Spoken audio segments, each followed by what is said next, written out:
بسم اللہ الرحمن الرحیم۔ رسول اللہ صلی اللہ علیہ وسلم نے فرمایا، حضرت ابراہیم علیہ السلام اپنے والد آزر سے قیامت کے دن جب ملیں گے تو ان کے والد کے چہرے پر سیاہی اور غبار ہوگا۔ ابراہیم علیہ السلام کہیں گے کہ کیا میں نے آپ سے نہیں کہا تھا کہ میری مخالفت نہ کیجیے؟ وہ کہیں گے کہ آج میں آپ کی مخالفت نہیں کرتا۔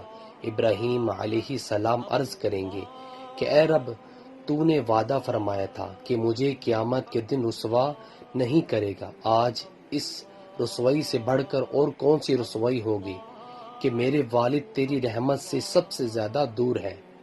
اللہ تعالیٰ فرمائے گا کہ میں نے جنت کافروں پر حرام قرار دی ہے۔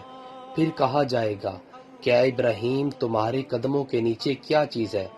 وہ دیکھیں گے تو ایک ذبح کیا ہوا جانور خون میں لتڑا ہوا وہاں پڑا ہوگا، اور پھر اس کے پاؤں پکڑ کر اسے جہنم میں ڈال دیا جائے گا۔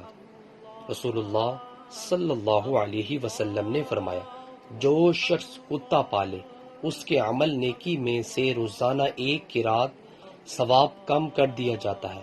کھیت کے لیے یا مویشی کے لیے جو کتے پالے جائیں وہ اس سے الگ ہے۔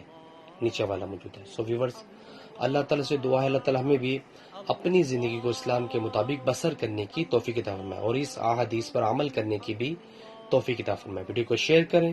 جزاک اللہ۔ السلام علیکم ورحمۃ اللہ وبرکاتہ۔